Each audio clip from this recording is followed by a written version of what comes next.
ঝাড়গ্রামের বিনপুর ২ নম্বর পঞ্চায়েত সমিতির সভাপতি বিকাশ সিং সর্দারের কক্ষ থেকে কন্ডোম উদ্ধারকে কেন্দ্র করে এলাকায় ব্যাপক চাঞ্চল্য সৃষ্টি হয়েছে। ক্ষোভ। সরকারি দপ্তরের একটি অফিস কক্ষ থেকে একাধিক কন্ডোমের প্যাকেট উদ্ধারের অভিযোগকে কেন্দ্র করে ঝাড়গ্রাম জেলার বিনপুর ২ নম্বর ব্লকে ব্যাপক চাঞ্চল্যের সৃষ্টি হয়েছে। সোমবার দুপুরে ঘটনাটি প্রকাশ্যে আসতেই ব্লক চত্বরে ভিড় জমতে শুরু করে এবং এলাকা জুড়ে শুরু হয় জোর চর্চা।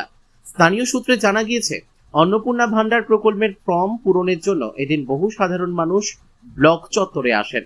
ভিড়ের কারণে সাধারণ মানুষের বসার জন্য একটি ঘর খোলার আবেদন জানানো হয় বিডিওর কাছে। এরপর সংশ্লিষ্ট ঘরটি খোলা হলে উপস্থিত ব্যক্তিরা দেখতে পান ঘরের বিভিন্ন স্থানে ছড়িয়ে ছিটিয়ে রয়েছে একাধিক কন্ডোমের প্যাকেট। ঘটনার খবর দ্রুত ছড়িয়ে পড়তেই ব্লক চত্বরে উৎসুক মানুষের ভিড় বাড়তে থাকে। সরকারি দপ্তরের একটি গুরুত্বপূর্ণ অফিস কক্ষে কিভাবে এই ধরনের সামগ্রী এলো তা নিয়ে নানা প্রশ্ন উঠতে শুরু করেছে। স্থানীয় বাসিন্দাদের একাংশের দাবি, বিষয়টির নিরপেক্ষ তদন্ত করে প্রকৃত ঘটনা সামনে আনা হোক। যদিও এদিন বিনপুর ২ নম্বর পঞ্চায়েত সমিতির সভাপতি বিকাশ সিং সর্দার অফিসে উপস্থিত ছিলেন না, ফলে ঘটনার বিষয়ে তার প্রতিক্রিয়া পাওয়া যায়নি। ঘটনার প্রকৃত সত্যতা এবং কিভাবে ওই সামগ্রীগুলি অফিস কক্ষে এলো তা খতিয়ে দেখার দাবি তুলেছেন স্থানীয় বাসিন্দারা। প্রশাসনের পক্ষ থেকেও বিষয়টি নিয়ে কি পদক্ষেপ করা হয় সেদিকেই এখন নজর সকলের। ঝাড়গ্রাম থেকে অরূপ ঘোষের রিপোর্ট, বিগ নিউজ বাংলা। আজকে আমরা অন্নপূর্ণা ভান্ডারের কিছু এখানে লোকাল মানুষজন এসেছিলেন ব্লক অফিসের কম্পাউন্ড এখানে।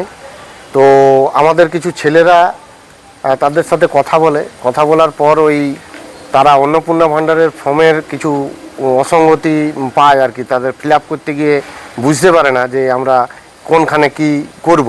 তো আমাদের ছেলেরা তাদেরকে একটু হেল্প করে দিতে চাইছিল।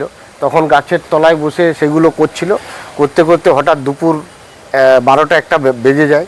তখন ভীষণ রোদ, সেই গরমে তারা বিডিও সাহেবের কাছে আবেদন করে যে আমাদেরকে যদি একটু কোনো রুম বা এই টাইপের কিছু দেওয়া যায়। তো সেখানে তারা ঢুকে ওই সব অন্নপূর্ণা ভান্ডারের ফর্মের ফিল আপ করতে গিয়ে দেখে যে সেখানে কিছু প্যাকেট পড়ে রয়েছে। সেই প্যাকেট দেখে তাদের একটু সন্দেহ হয়। তো সন্দেহ হওয়ার ফলে সেগুলো তারা অনুসন্ধান করে দেখে সেগুলো কন্ডোমের প্যাকেট পড়ে রয়েছে। এবং আরও কিছু খোঁজাখুঁজির পর ওই সভাপতির চেম্বারের পাশে আলমারিতে কিছু কন্ডোম রয়েছে সেটা দেখতে পাই।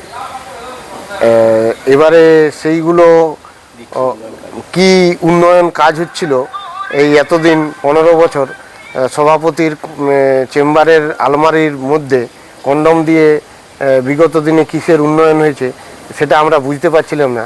সেই অনুসন্ধানে আমরা রয়েছি। আমার নাম রাহুল অধিকারী।